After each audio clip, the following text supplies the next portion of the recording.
Welcome friends बच्चों, आज हम लोग पढ़ेंगे एनसीईआरटी का क्लास सेवन्थ। एनसीईआरटी में क्लास सेवन्थ और ये हिंदी वर्ज़न है। और जो बच्चे जितने भी बच्चे हैं हमारे क्लास सेवन्थ में हिंदी वर्ज़न की अगर वीडियो देखना चाहते हैं तो ये उनके लिए है। और इंग्लिश में अगर आपको चीज़ें जब पढ़ते हैं तो नहीं समझ में आती हैं तो आप ये इस चैप्टर को पढ़ के वहाँ से समझ सकते हैं और आपको ज़्यादा सुविधा होगी अगर यहाँ से आप पढ़ लेंगे। ठीक है, तो हम ज़्यादा समय नहीं बर्बाद करते हैं और हम लोग क्या करते हैं, अपने चैप्टर को कंटिन्यू करते हैं। तो हमारा जो चैप्टर है क्लास सेवन्थ केवीएस, जो हमारे केवीएस के जो होते हैं बच्चे क्लास सेवन्थ के, जिनको हिंदी में कुछ चीज़ें पढ़नी होती हैं, क्योंकि हिंदी और इंग्लिश कंबाइंड हमें आना चाहिए ना। हिंदी में कुछ चीज़ें हमें बहुत अच्छे समझ में आती हैं, कुछ चीज़ें हमें इंग्लिश में समझ में आती हैं। तो हम सोचते हैं कि हमें बेटर क्या लगता है। तो बेटर के लिए आपको इंग्लिश, आप अपनी बुकलेट निकाल लीजिएगा। ठीक है, बुक जब आप निकाल लेंगे अपनी साइंस की क्लास सेवन्थ की और वहाँ पर रखिएगा, उस पर आप पॉइंट टू पॉइंट वाइज पढ़ते जाएंगे और मेरी आवाज़ भी समझ में आती रहेगी कि सर इंग्लिश को सिर्फ हिंदी में ट्रांसलेट कर रहे हैं। ठीक है, तो वीडियो को ज़्यादा बड़ा नहीं करते हैं और वीडियो अच्छी लगती है तो अपने दोस्तों को क्लास सेवन्थ में जितने भी बच्चे हैं उनको अपने व्हाट्सअप पे या फ्रेंड्स वैसे या चैनल का नेम बता दो। अगर चैनल का नाम है तो आप देख सकते हो, वैसे थंबनेल ही देख लिया होगा।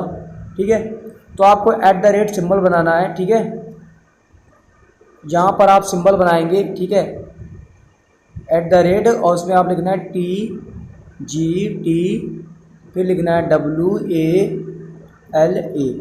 ठीक, तो देखो ये एनसीईआरटी है, कोई वो नहीं है ना।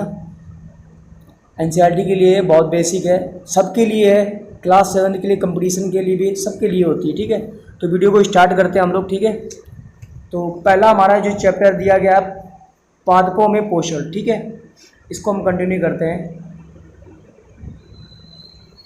इसको कंटिन्यू करने के लिए मुझे क्या करना पड़ेगा, थोड़ा सा बड़ा करना पड़ेगा। ठीक है, ताकि आपको मैं बहुत अच्छे से समझा सकूं। और मैं इसको कैमरे को मैं इधर करता हूं। ठीक है, तो हमें क्या करना है कि चीज़ों को एक रिलेटेड के साथ पढ़ना है, जोड़ के पढ़ना है। ठीक है, सीखना है।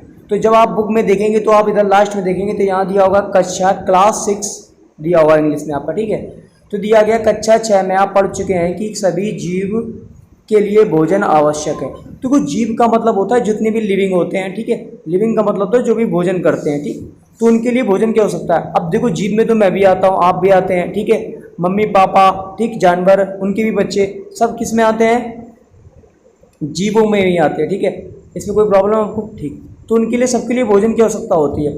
आप ये भी पढ़ चुके हैं कि कार्बोहाइड्रेट, प्रोटीन और वसा, विटामिन और खनिज भोजन के घटक हैं। देखो आपसे पूछा जाए what is the components of food, तो कंपोनेंट्स ऑफ फूड का मतलब होता है कि जिसमें कार्बोहाइड्रेट हो, प्रोटीन हो, वसा हो और विटामिन हो। तो देखो कार्बोहाइड्रेट सबसे ज़्यादा किसमें होता है, चावल में, दूध में प्रोटीन होता है, अंडा में प्रोटीन होता है, फैट जो ऑयली चीज़ें होती है उसमें फैट होता है आपका, है ना।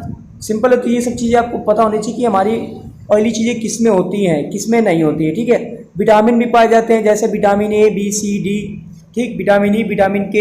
अब कोई पूछ दे, बताइए विटामिन A किस पदार्थ में पाया जाता है, विटामिन B किस पदार्थ में पाया जाता है, विटामिन C किस पदार्थ में पाया जाता है, विटामिन D किस में पाया जाता है।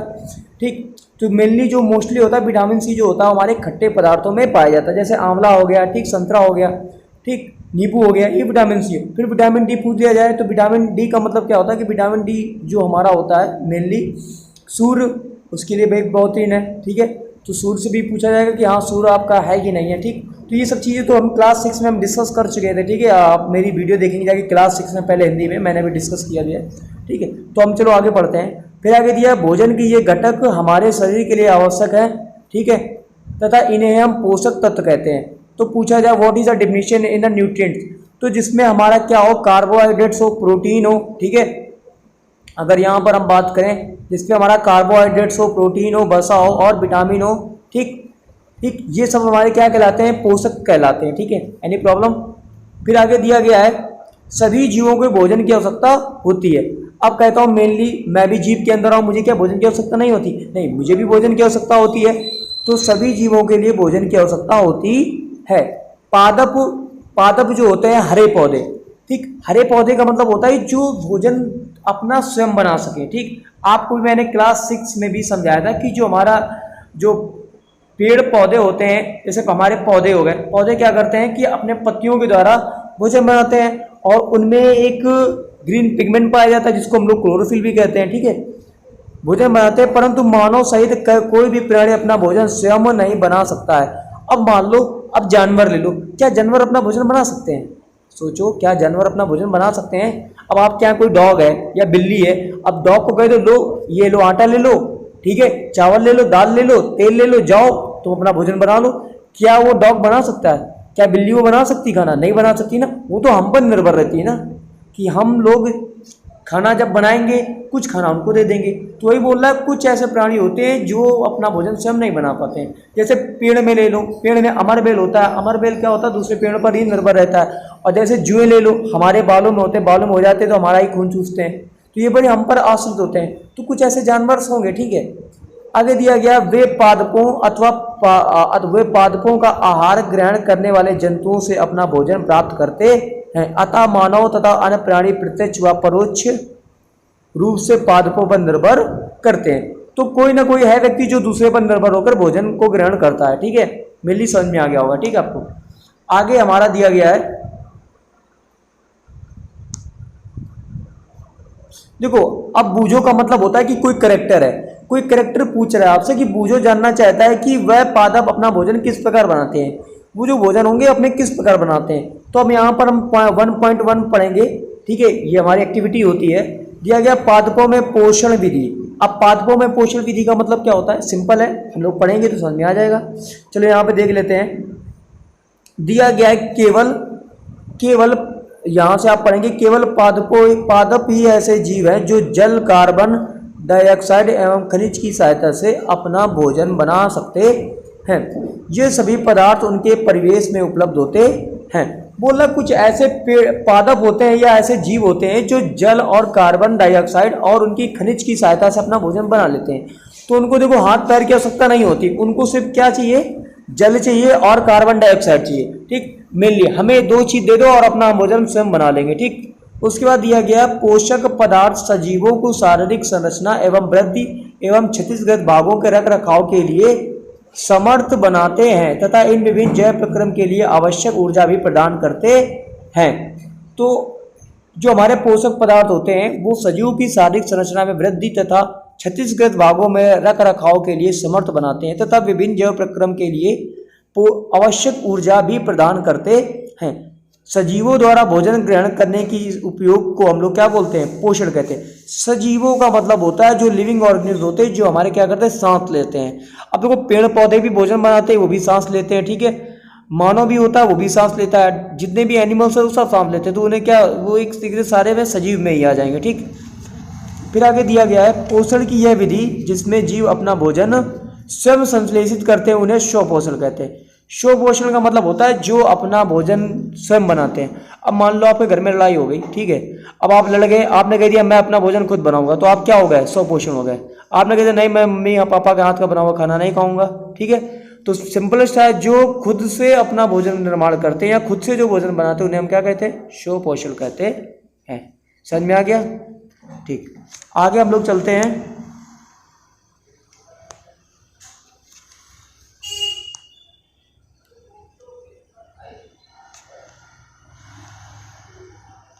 ठीक, क्या हो, ठीक है। आगे दिया गया भोजन ग्रहण करते हैं उन्हें विषम पोषी कहते हैं, ठीक। अब आगे चलो, देखो आगे पहली एक दी गई है हमारी। पहली कह रही कि पहली जानना चाहती कि पादपों की तरह हमारा शरीर भी कार्बन डाइऑक्साइड एवं खनिज से अपना भोजन स्वयं नहीं बना सकते। वाकई में हम अपना भोजन स्वयं नहीं बना सकते हैं। अब हम पूछ सकते हैं कि पादपों की खाद्य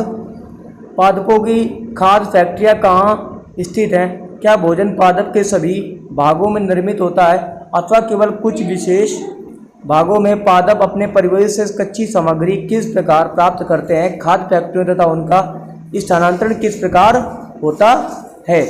फिर आगे दिया गया है हमारा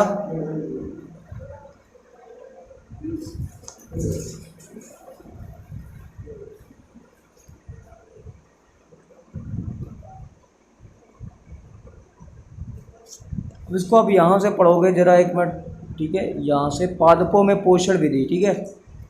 तो ये पूरा आपने यहाँ तक कर लिया, पोषण विधि।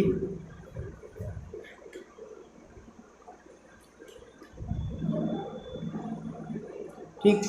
अब अगला हम पॉइंट पढ़ेंगे 1.2 पढ़ेंगे, ठीक है। प्रकाश संश्लेषण पादपों में आगे दिया गया है प्रकाश संश्लेषण पादपों में खाद्य संश्लेषण का प्रक्रम, ठीक। आगे दिया गया है पत्तियां पादप की, ठीक है। तो दिया गया पत्तियों पादपों में खाद्य प्रक्रिया है, अतः सभी कच्चे पदार्थ पत्तियों तक पहुंचने चाहिए। मृदा में उपस्थित जल खनिज जड़ मूल द्वारा अवशोषित किए जाते हैं। तो देखो कितना भी जो हम लोग खाद्य प्रोटीन जितना भी चीज़ें होती हैं उनको हम अगर पेड़ में डाल देते हैं तो वो क्या करती है, जड़ों के द्वारा ही वो अपना वो जितना भी उनका खाद वगैरह है वो सब जड़ों के द्वारा ही लेती है, समझो। अब मान लो एक आपने पेड़ लगाया, अब पेड़ में कमी है, जैसे मान लो हमें कमी, तो हम लोग क्या खाते हैं, दूध घी खाते हैं, तो हमारे शरीर में थोड़ी और अच्छी मतलब और अच्छे से हम लोग ग्रोथ करते हैं, बीमारी कम होती है दूध घी खाते हैं। ऐसे ही पेड़ पौधे भी होते हैं, तो इनको खाद की आवश्यकता होती है, अलग से डाला जाता है कि लो अलग से खाओ तुम चीज़ें, जैसे अलग से हम लोग प्रोटीन लेने लगते हैं मार्केट से, तो वही सब चीज़ें हैं ना। अब आगे दिया गया है बूझो जानना चाहता है कि, अब एक बूझो है वो कह रहा है कि बूझो जानना चाहता है कि जड़ द्वारा अवशोषित जल खनिज पत्ती तक किस प्रकार पहुँचते हैं। अब देखो जड़ के द्वारा कैसे पहुंच जाते हैं, तो यार मेनली तो जड़ ही होता है ना। अब देखो मेनली चीज देखोगे कि पेड़ है, अब पेड़ आपने एक डायग्राम देखोगे, जैसे एक पेड़ है मान लो, यहाँ देखो, अब पेड़ की मान लो ये जड़ है, ठीक। अब ये इसका पेड़ का ऊपर वाला सिरा है पत्ती का, उससे मतलब नहीं है, और ये हमारी क्या है, इसका हमारा पूरा तना है, ठीक। अब मान लो ये जड़ है, अब आपने यहाँ कहीं उस पेड़ उसके ऊपर मिट्टी है आपकी पूरी, और मिट्टी के ऊपर आपने खाद डाल दी, ठीक, इस तरीके से। अब जब आपने खाद डाल दी तो देखो जब पानी बरसेगा तो उसमें कुछ ना कुछ नमी जाएगी, और वो नमी कहाँ जाएगी, जड़ों में जाएगी। अब भाई जब उसके जड़ों में जाएगा तो जड़ उसकी क्या होगी, धीमे धीमे मजबूत होगी। तो वही चीज़ जो हमने खाद डाली है वो खाद इसके तने के माध्यम से वो पत्तियों तक वो पहुँचाएगी। जहाँ कमी होगी, पत्ती सूखती होगी, दूसरी पत्ती को फिर से जिंदा करेगी। जैसे हमारी दवाएं कुछ हम लोग को मुँह में डाल के पिलाई जाती है, अब कुछ दवाएँ हम लोग शरीर में ऊपर से लगाते हैं, तो कुछ ना कुछ ऐसे असर करता है ना। तो ऐसे पेड़ पौधों में भी असर करता है, ठीक है ना, मैंने ये समझो। आगे दिया गया है, ठीक, फिर आगे दिया गया है तने के माध्यम से, तने के जो पेड़ का जो तना होता है उसके माध्यम से पत्तियों तक पहुंचाए जाते हैं। पत्ती की सतह पर उपस्थित सूक्ष्म रंध्रों द्वारा वायु में उपस्थित कार्बन डाइऑक्साइड प्रवेश करती है। अब आपको मेनली पता होगा, जैसे आपने देखा होगा कि जैसे आप देखोगे कभी, एक मिनट रुकना, मैं जरा आपको इसमें बहुत बड़ा डायग्राम दिखाता हूँ पत्ती बना के अच्छे से, ठीक है। मेरी ड्राइंग इतनी अच्छी नहीं, तो मान लो ये मेनली क्या है, पत्ती। अब पत्ती को आप इस तरीके देखो, इस तरीके देख लो पत्ती, मान लो अब ये पत्ती का ये सिरा है, ठीक, इस तरीके से मान लो, सिंपल सा। अब देखो जब पत्ती जब ज़्यादा बाहर निकल रही तो हमारी ड्राइंग खराब हो गई, बच्चे कहेंगे सर की ड्राइंग अच्छी नहीं, ठीक, उसे कोई मतलब नहीं। अब इस पत्ती में क्या होते हैं, छोटे छोटे से छेद होते हैं इस तरीके के। अब मैं कल इसमें कलर अगर चेंज कर दूँ तो आप देखोगे इसमें छोटे छोटे से छेद होते हैं, देखोगे ध्यान से कि ग्रीन है मान लो, इसमें छोटे छोटे से छेद होते हैं, ठीक। अभी जो छेद होते हैं, अब इन्हीं छेद में हवा जाती है, इन्हीं छेद में क्या जाती है, हवा जाती है। अब जब हवा इन छेद में पत्ती में जाएगी तो क्या होगी, पत्तियां क्या करती है, उनको ऑक्सीजन, जैसे हम लोग ऑक्सीजन लेते हैं ना कपड़े में छान के, जैसे मास्क है, जैसे मास्क लगा लिया मैंने मुंह में, अब मास्क से भी अंदर जाएगा ना मेरे सांस, तो ऐसे पत्तियों में भी वही चीज़ जाती है, ठीक है ना, क्योंकि कार्बन डाइऑक्साइड हम लोग छोड़ते हैं तो वो भी सेम तरीके से जाती है, ठीक। अब यही एक पत्ती है, अब इसी पत्ती में मान लो एक तना है, ऐसे इस तरीके से कोई तना है, और इस तने का ये कोई मान लो ये जड़ है, तो ये जड़ मेनली हमने खाद डाला, अब ये धीमे धीमे से नमी होगी, अब नमी इसके तने के माध्यम से जाएगी। अब ये तने के माध्यम से कहाँ ले जाएगा, अगर आप देखोगे तो ये कहाँ ले जाएगा, पत्तियों में ले जाएगा, और ये पत्तियों में इस तरीके से जाती है, और पत्तियों में छोटे छोटे छेद होते हैं, कभी भी देखना इसको, ठीक है, समझ में आ गया होगा मेरी बात। अब आगे दिया गया आपको, ठीक है।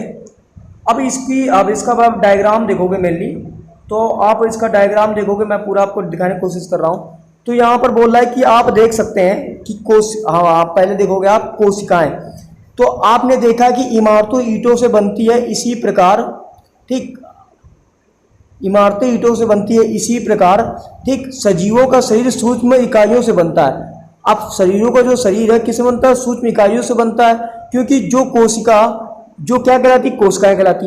अब एक बात बताओ, मेरे जो हाथ हैं तो ये छोटी छोटी कोशिकाओं से मिलकर बना, देखो मेरा हैंड देखोगे तो ये क्या बना है, छोटी छोटी कोशिकाओं से मिलकर बना है ना, सिंपल है ना, ठीक। कोशिकाओं को सूक्ष्मदर्शी द्वारा देखा जा सकता है। अच्छा एक बात बताओ, जो चीज़ें मैं नहीं देखती तो हम क्या करते हैं, चश्मा लगाते हैं, मान लो हम लोग पढ़ते हैं तो लेंस का यूज करते हैं, ऐसे ही पेड़ पौधों के अंदर भी कोशिका होती है, ठीक। मुर्गा देखो, मुर्गे का मांस देखो, ठीक है, उसको जब आप काटते हो ना तो उसके छोटे छोटे टिश्यू पेपर होते हैं ना, वो ऐसे ही कोशिकाएं होती है। ऐसे देखो, कोई भी मांस देख लो या हमारा अपना देख लो, आप उसको ब्लेड से जब हमारा कट जाता है तो मांस ऐसा दिखाई देना था, उसमें छोटे छोटे से होते हैं, उनको कोशिका बोलते हैं, ठीक। कोशिकाओं को सूक्ष्मदर्शी द्वारा देखा जा सकता है, जो कुछ जीव के मात्र एक कोशिका के बने होते हैं। जैसे कोशिका की पतली बाह्य संरचना द्वारा घिरी होती है, जिसे कोशिका झिल्ली कहते हैं, ठीक। अब देखो कोशिका में क्या होता है, एक कोशिका झिल्ली होती है जो बाह्य आवरण से घिरी होती है। इसमें ये कहाँ पे शरीर केंद्र में स्थित होती है, ठीक। इसकी संरचना होती है जो क्या कहलाती है, केंद्रक कहलाती है। अब ये जो कोशिका झिल्ली होती है कहाँ पे स्थित होती है, केंद्रक में उपस्थित होती है। अब केंद्रक आप देख रहे होगे, यहाँ पर एक डायग्राम देखोगे जब आप मेनली, ठीक, कोशिका का आरेख है, किसका है, कोशिका का है। तो मेनली जब आप देखोगे तो यहाँ पर एक क्या है, केंद्रक पाया जाता है, ठीक। और केंद्रक, ठीक, जो केंद्रक होता है वो चारों ओर से जेली के समान एक पदार्थ से घिरा होता है, जिसे कोशिका द्रव कहते हैं। अब कोशिका द्रव का मतलब होता है कि जैसे हमारी आंखें हैं, तो आंखों में हमारा पानी होता है ना, तो देखो लेफ्ट राइट आंखें देखो मेरी, देखो लेफ्ट राइट होंगे, लेफ्ट राइट हो रहे हैं। तो ऐसे ही कोशिका भी, कोशिका झिल्ली होती है, उसके अंदर एक जेली टाइप का होता है, चिपचिपा पदार्थ होता है, ठीक। वो जो चिपचिपा पदार्थ होता है जिसके माध्यम से हमें क्या होती है, चीजों को समझ में आती है, ठीक। ऐसे ही उसके अंदर जो केंद्रक होता है, केंद्रक मान लो ये एक पॉइंट है, अब जैसे मान लो ये पॉइंट एक केंद्रक है, ठीक, ये मान लो। अब इसको मैं जो पूरा सा ही मैं गायब कर देता हूँ, अब समझना। मान लो ये क्या है, केंद्रक है, अब ये केंद्रक बना है। अब केंद्रक जो है, केंद्रक एक चीज चारों ओर का जो आवरण है, आप देखोगे चारों ओर का ये जो आवरण है, ये मान लो केंद्रक था, ये चारों ओर का जो आवरण है, ठीक है, ये चारों ओर का जो आवरण है जेली के समान पदार्थ से घिरा होता है। किसके समान पदार्थ से, जेली के तरीके से इसका पदार्थ घिरा होता है। अब देखोगे, अभी जब चित्र में देखोगे यहाँ पर अब आके, तो मैं इसको कोशिका का आरेख मैं आपको एकदम जूम करके दिखाना चाहता हूँ, ठीक है। अभी देखेंगे यहाँ पर आप मेनली अच्छे तरीके से अब आप समझ पा रहे हैं इसको। देखो अब यहाँ पर आप देखोगे तो देखो कोशिका झिल्ली ये देखो होती है बाहरी आवरण जो दिखाई दे रही है, ब्लैक, ये कोशिका झिल्ली है। कोशिका द्रव देखो, ये देखो अंदर ये भरा है कोशिका द्रव। फिर केंद्रक देखो, ये तुम्हारा केंद्रक होता है। तो मेनली जो डायग्राम है ये आपको एनसीईआरटी में आपको बनाना पड़ेगा, इंग्लिश में भी है, हिंदी में भी है, तो मेनली आपको ये बनाना ही पड़ेगा, ठीक है। बातों को कम समझ में आएगा, ठीक है।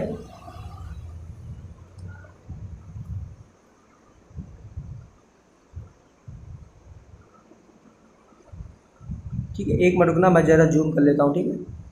मैं जब जूम कर लेता हूँ ज़्यादा अच्छे से समझा पाता हूँ, ठीक है।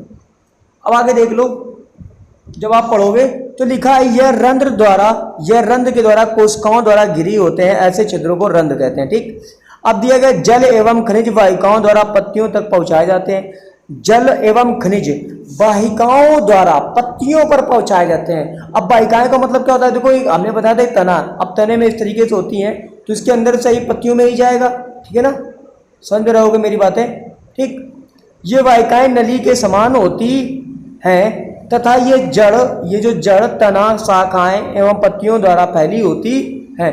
फिर आगे दिया गया पोषक के पत्तियों द्वारा पहुंचाने के लिए पोषक पत्ते पहुंचाने के लिए ये वाहिकाओं के एक सतत मार्ग बनाती हैं। पादपों में पदार्थों के परिवहन के विषय में अध्ययन आप कक्षा 7 में पढ़ेंगे। तो ये कक्षा 7 की तो हम लोग पढ़ रहे हैं, ठीक है। अब आगे दिया गया है पहली। अब देख रही है, पहली जानना चाहती है कि पत्तियों में ऐसी क्या विशेषता है कि वे खाद्य पदार्थों का संश्लेषण कर सकती है परंतु पादप के दूसरे भाग का नहीं कर सकती है। तो देख लेते हैं, क्योंकि देखो हमने मेनली जो बताया था पत्तियों में क्या क्या पाया जाता है, तो वो हम पूरा एक बार हम सर्च करेंगे अच्छे से कि हमारा पत्तियों में मेनली क्या होता है क्या नहीं होता है, तो उसको हम बहुत अच्छे से सीखेंगे। तो जब आप देखोगे कि वीडियो में दिया गया है, पत्तियों में एक हरा वर्णक होता है जिसे क्लोरोफिल कहते हैं। क्लोरोफिल सूर्य के प्रकाश की ऊर्जा का संग्रहण करने में पत्ती की सहायता करता है। इस ऊर्जा का उपयोग जल एवं कार्बन डाइऑक्साइड एवं खाद्य संश्लेषण में होता है। तो मैंने आपको बताया था, जब मेरी आप क्लास 6 की वीडियो देखो पहले आप साइंस, ठीक, मैं साइंस क्लास 6 की भी भेजता हूँ, ठीक है, और क्लास 7 की। अगर देखो आपको मेरा ये PDF चाहिए मेरे से, तो मेरा जो व्हाट्सअप नंबर है तो आप यहाँ पर देख सकते हो। आप अगर व्हाट्सअप नंबर लिखना चाहो तो मैं इसका कलर चेंज कर देता हूँ, ठीक है। यहाँ पर आप मेरे को भेजकर आप ले सकते हो मेरे से PDF 73 76, ठीक है, 14, ठीक है, 93 06, ये मेरा व्हाट्सअप है। तो यहाँ से आप इस PDF को फ्री में ले सकते हो, फ्री ऑफ कॉस्ट बिल्कुल ले सकते हो। बस आपको जुड़ना है। क्लास 7 के जितने बच्चे हैं उनको ये वीडियो शेयर करिएगा। हिंदी में पढ़ना चाहिए, देखो हिंदी में भी पढ़ो, इंग्लिश में भी पढ़ो, हिंदी में पढ़ो, क्योंकि आज का कंपटीशन बहुत टफ है। इंग्लिश में तो आनी चाहिए और हिंदी में उन चीज़ों को भी आना चाहिए, आपको एक्सप्लेन करना आना चाहिए। क्लोरोफिल होता है, ठीक है, किसके माध्यम से? सूर्य के प्रकाश के कारण ही बनता है, ठीक है। चलो आगे देखते हैं, ठीक। क्योंकि आगे दिया गया, इसमें दिया गया है, क्योंकि ये खाद्य संश्लेषण सूर्य के कार्बन डाइऑक्साइड प्रकाश की उपस्थिति में होता है, इसलिए इसे प्रकाश संश्लेषण भी कहते हैं। अब कोई बोले ये जो प्रक्रिया होती है किसके कारण होती है, तो प्रकाश संश्लेषण के माध्यम से होती है, ठीक। तो ये जो क्लोरोफिल बनता है जो पत्तियों में, ये प्रकाश संश्लेषण के ही वजह से ही बनता है। हमने देखा कि क्लोरोफिल सूर्य का प्रकाश, कार्बन डाइऑक्साइड, जल एवं प्रकाश, ठीक, जल एवं प्रकाश। अब आगे देखते हैं, उसके आगे दिया गया है संश्लेषण के लिए आवश्यक है। तो ये जो जल एवं प्रकाश है ये हमारा किसके लिए आवश्यक है, तो संश्लेषण के लिए मेन आवश्यक है। अब संश्लेषण के लिए आवश्यक होगा, ठीक। इस पृथ्वी पर यह एक अद्वितीय प्रक्रम है, पत्तियों द्वारा सौर ऊर्जा संग्रहित की जाती है तथा पादप में खाद के रूप में संचित हो जाती है, अतः सभी जीवों के लिए सूर्य ऊर्जा का चरम स्रोत है। तो मेनली एक हमारा पॉइंट निकल के आता है कि जितने भी हमारे जीव हैं उन सभी जीवों के लिए हमारे सूर्य की ऊर्जा पर चरम स्रोत है। देखो बिना सूर्य के एनर्जी के आप कुछ भी नहीं कर सकते, XYZ आप कुछ भी नहीं। देखो सूर्य इंपॉर्टेंट है, सूर्य नहीं निकलेगा आपको विटामिन डी नहीं मिलेगी, ठीक है। फिर आगे दिया गया, क्या आप कल्पना कर सकते हो कि प्रकाश संश्लेषण नहीं होगा तो क्या होगा? देखो मेनली जो प्रकाश संश्लेषण नहीं होगा तो जो पत्तियां, जो पेड़ पौधे होंगे वो अपना भोजन नहीं बना सकते, मेनली यही तरीका होता है, ठीक है। पानी नहीं होगा तो हम भी अपना भोजन नहीं बना सकते, कहाँ से बना लोगे बताओ? कोई तरीका हो तो मुझे बता दो। पानी बिना कोई भी काम नहीं हो सकता, ठीक है, पानी बिना हम लोग जीवित भी नहीं रह सकते। फिर आगे दिया गया हमारा पॉइंट, प्रकाश संश्लेषण न होने की उपस्थिति में खाद्य उपलब्ध नहीं होगा, ठीक है, खाद्य पदार्थ उपलब्ध नहीं होंगे। सभी जीवों का अस्तित्व प्रत्यक्ष अथवा परोक्ष रूप से पादपों द्वारा निर्मित भोजन पर निर्भर करता है। तो देखो जितने भी पेड़ पौधे जीव जंतु हैं वो सभी भी पानी पर ही और खाद्य वाली चीज़ों पर ही निर्भर रहते हैं। इसके अलावा सभी जीवों के लिए परम आवश्यक ऑक्सीजन भी प्रकाश संश्लेषण के दौरान निर्मित होती है। प्रकाश संश्लेषण की अनुपस्थिति में पृथ्वी पर जीवन की कल्पना असंभव है। तो वो बिना प्रकाश संश्लेषण के लिए किसी भी जीव के लिए जीवन के लिए असंभव है। अब देखो XYZ का मतलब ये नहीं कि सर ऑल इंडिया वर्ल्ड नहीं, ऑल इंडिया वर्ल्ड नहीं, मतलब एक बुक की लैंग्वेज में जो है कुछ चीज़ें हैं उनको उनके लिए असंभव, जैसे मेरे लिए भी असंभव है, आपके लिए असंभव है, पेड़ पौधे के लिए जो आपके घर में लगे उनके लिए भी असंभव है, ठीक है। आगे दिया गया है मेन हमारा,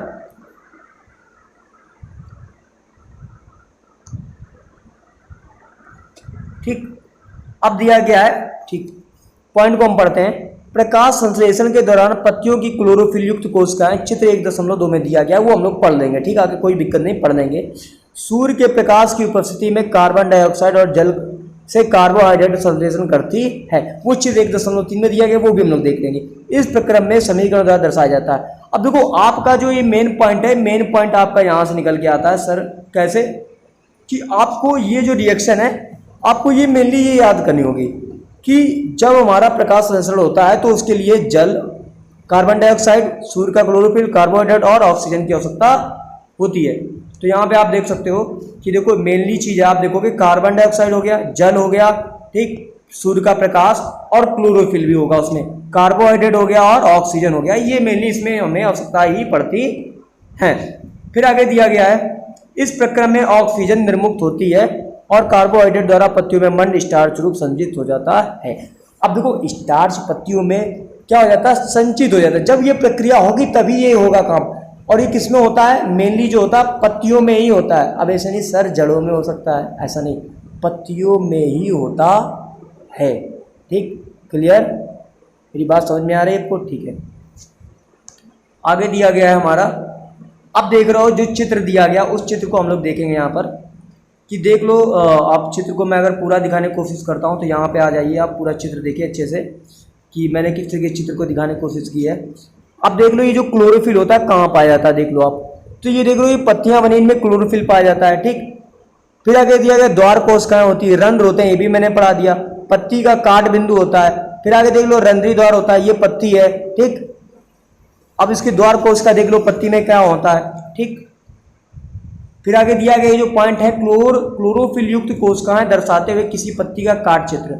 अब देखोगे आप इसको क्लोरोफिल देखो, बहुत ध्यान से देखो, बहुत बड़ा सा देख रहे हो। क्लोरोफिल कहाँ पाया जाता है? पत्तियों में। देख सकते हो आप, ये क्लोरोफिल में पाया जाता है। ठीक, ये चीज़ जो दिख रही होगी आपको, ठीक, देख सकते हो। ये अच्छे से आप डायग्राम को देख सकते हो जूम करके। देखो एनसीईआरटी पढ़ाने का यही फ़ायदा है, आपको मज़ा बहुत आएगी पढ़ने में। ठीक है, फिर आगे दिया गया है, अब देखो ये किस तरीके से प्रकाश संश्लेषण होता है। तो देखिए, आप देख रहे होगे कि यहाँ पर आप जब आप देखोगे, ठीक, पत्तियों में स्टार्च की उपस्थिति प्रकाश संश्लेषण प्रक्रम का संपन्न होना दर्शाता है। स्टार्च भी एक प्रकार का कार्बोहाइड्रेट है। तो आपसे एक क्वेश्चन पूछा जाएगा कि ये बताइए स्टार्च क्या होता है? स्टार्च एक प्रकार का कार्बोहाइड्रेट होता है। बिना कार्बोहाइड्रेट के नहीं, कार्बोहाइड्रेट चावल में भी पाया जाता है, याद रखना सबसे ज़्यादा। अब देखो, अब आपको प्रकाश संश्लेषण का जो प्रक्रिया है वो मैं आपको दिखाना की कोशिश करूँ। बोल रहा है प्रकाश संश्लेषण दर्शाने के लिए एक चित्र। तो यहाँ पर मैं इसको थोड़ा सा जूम करता हूँ, ठीक है बेटा। और मैं जब जूम कर रहा हूँ तो आपको इसको बहुत ध्यान से देखना है, ठीक है, क्योंकि आपको बहुत अच्छे से लेवल से पढ़ाई अच्छे से करनी है। कुछ नहीं, इंग्लिश है हिंदी दोनों कंबाइंड ही पढ़ो, अच्छा मज़ा आएगी आपको पढ़ने में। तो देखो, अब मेनली क्या है, ये आपका एक सूर्य है। सूर्य बेचारा गर्मी है, उग रहा है, ठीक, वहाँ से ये सूर्य का प्रकाश ये इस तरीके से आ रहा है। अब ये पौधा है सूरजमुखी का, ठीक, जिसमें से आ रहा है। तो इसकी क्या मिल रही है? Carbon dioxide. किसके द्वारा मिल रही है? हमारे द्वारा मिल रही है, ठीक। अब जब इस पत्ती को कार्बन डाइऑक्साइड मिलेगी तो ये क्या करेगी? ये जो पत्ती होगी ये बनाएगी क्लोरोफिल, ठीक। और इसकी जड़ों में जो है, ये जो जड़ है, यहाँ पर है आपका जल और खनिज है। जल और क्या है? खनिज है, ठीक। अब फिर अभी जो पत्तियाँ होंगी यहाँ से हमें क्या करेंगी? यहाँ से हमें ऑक्सीजन ये देंगी। अब ये ऑक्सीजन हमें देगी। अब यहाँ पर कोई व्यक्ति खड़ा है, छोटू लाल, यहाँ पर देखेंगे छोटू लाल खड़े हैं। इन छोटू लाल के लिए ऑक्सीजन की हमें आवश्यकता होगी, नहीं तो ये जीवित नहीं रह सकते हैं। तो देखो, ये जो प्रकाश संश्लेषण होता है ये सूर्य की वजह से ही होता है। सूर्य का प्रकाश जब पत्तियों पर आता है, पत्तियां उससे क्या बनाती हैं? क्लोरोफिल बनाती हैं, ठीक। और जड़ों के द्वारा जल और खनिज को ग्रहण करती हैं, ठीक, कार्बन डाइऑक्साइड को ग्रहण करती हैं और उससे से ऑक्सीजन छोड़ती है, जिससे हम लोग सांस लेते हैं। समझ में आ गया होगा आपको ये पार्ट, ठीक है। अब आगे दिया गया है, पहली दी गई है आपको, ठीक। बूझो पूछ रहा है भैया, देखो बूझो भाई बहुत पूछता है ये बूझो सबसे खतरनाक है, सबसे ज़्यादा खतरनाक बूझो है, ठीक है। बूझो कह रहा है, बूझो ने देखा कि कुछ पादपों की पत्तियां गहरी लाल हैं और बैंगनी हैं और भूरे रंग की होती हैं। वह जानना चाहता है कि इन पत्तियों में प्रकाश संश्लेषण होता है कि नहीं होता है। मैंने बोल दिया कि ये बताओ बेटा, कभी आपने गहरी लाल रंग की पत्तियां देखी हैं या बैंगनी रंग की पत्तियां देखी हैं या भूरे रंग की पत्तियां देखी हैं? तो बच्चा क्या बोलेगा? सर मेनली तो मैंने देखा ही नहीं, लेकिन बूझो जानना चाहता है कि जो एक्सपेरिमेंट है किस तरीके से हो रहा है, क्या है, क्या क्लोरोफिल होगा इनमें? जो भूरे रंग की होंगी, जो लाल रंग की होंगी, जो बैंगनी रंग की होंगी, क्या इनमें क्लोरोफिल होगा, उपस्थित होगा? तो ये हमें दिखाना है। चलो देखते हैं एक बार क्या बूझो बोल रहा है। तो देखो, ये कह रहा है कि पत्तियों के अतिरिक्त पादपों के दूसरे हरे भागों जैसे कि तने एवं हरी शाखाओं में प्रकाश संश्लेषण होता है। मरुस्थलीय पादपों में वाष्पोत्सर्जन द्वारा जल एवं क्षय को कम करने के लिए पत्तियों सल्क अथवा शूल रूपी हो जाती हैं। इन पादपों के तने हरे होते हैं जो प्रकाश संश्लेषण का कार्य करते हैं। तो देखो, मेनली वही है कि मरुस्थलीय पादपों में, जो मरुस्थलीय जगह में होते हैं, उनका भी यही काम होता है, ठीक है। अब देख लो, एक्टिविटी 1.1 है, तो इस पे एक्टिविटी 1.1 देखते हैं। बोला एक ही प्रकार के पादपों के गमलों, जो हमारे गमले होते हैं, मेनली देखोगे आप, ठीक, गमले लीजिए और एक अंधकार में रख दीजिएगा।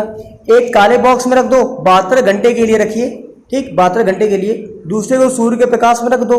दोनों पादपों में पत्तियों में आयोडीन परीक्षण उसी प्रकार कीजिए जैसे कक्षा 6 में किया था। अब देखो, आयोडीन परीक्षण का मतलब क्या होता है कि यदि आपको स्टार्च पता करना है आलू में होता है कि नहीं होता है, तो आपको मेनली क्या करना पड़ेगा? स्टार्च के लिए सिंपल है, आयोडीन का घोल लो और आलू को ऐसे काटो ऊपर। आलू जब आप काटोगे उसमें आप आयोडीन नमक होता है बेटा, नमक घोलो और उसको एक ड्रॉपलेट होती है ऐसे डालने, या आप कुछ नहीं करो, आप ऐसे पानी लो, पानी का ऐसे घोल बनाओ, उसको ऐसे थोड़ा थोड़ा चुआओ, ठीक। तो कुछ ना कुछ उसमें रंग बदल जाएगा, काला हो जाएगा, भूरा हो जाएगा, नीला हो जाएगा, वो आपको चेक करना है, ठीक। तो यही हमने एक्टिविटी की थी। तो उसके लिए आप क्लास 6 की मेरी वीडियो देखी जाके, एनसीईआरटी क्लास 6 मैंने अभी डाली है, वहाँ की वीडियो देखिएगा, ठीक है, समझ में आ जाएगा, ठीक। अवलोकन नोट कीजिए कि जब आप उस गमले को जिस अंधकार में रखा जाता है वो 3 से 4 दिनों के बाद सूर्य के प्रकाश में रख दिया जाए तो पुनः उसकी पत्ती आयोडीन पर परीक्षण कीजिएगा। तो देखो वो कह रहा है कि आपने पहले उसको अंधेरे में रखा, फिर परीक्षण कीजिएगा क्या होता है, फिर उसके बाद अंधेरे के बाद जो प्रकाश में रखा था उस पर परीक्षण कीजिएगा क्या होता है। दोनों पर करना। देखो एक को कमरे के अंदर रख दो और एक को बाहर रख दो धूप में, तो धूप वाले में भी परीक्षण करना है 1-2 दिन बाद, और 1-2 दिन बाद जो अंधेरे से निकाल लेके उसमें भी आयोडीन का परीक्षण करना है। तो आपको दोनों में क्रिया देखना है कि क्या उस पे हुआ है, कि उसका रंग बदला है कि नहीं बदला है। ठीक है, ठीक। अब आगे दिया गया है, आप देखेंगे यहाँ, ठीक है, तो आप मेनली देखेंगे यहाँ पर कि कुछ ना कुछ मतलब कुछ ना कुछ आप में चेंजमेंट आप जरूर देखेंगे। ठीक है, लेकिन आगे फिर हम लोग पढ़ते हैं। इसको दिया गया है हरी पत्तियों के अतिरिक्त अन्य बड़े रंग की पत्तियों में क्लोरोफिल होता है। तो वो हरे पत्तियों में भी क्लोरोफिल होता है। ठीक, देखो ऐसा नहीं, देखो क्लोरोफिल जिनमें होता है वो हरे ही रंग की होती है, ऐसा नहीं है। ठीक, परंतु इन पत्तियों में उपस्थित लाल, भूरे अथवा अन्य वर्णक क्लोरोफिल के रंग को प्रच्छादन कर देते हैं, अर्थात ढक लेते हैं। चित्र 1.4 में मैं आपको दिखाऊंगा, दिया गया है। इन पत्तियों में प्रकाश संश्लेषण होता है।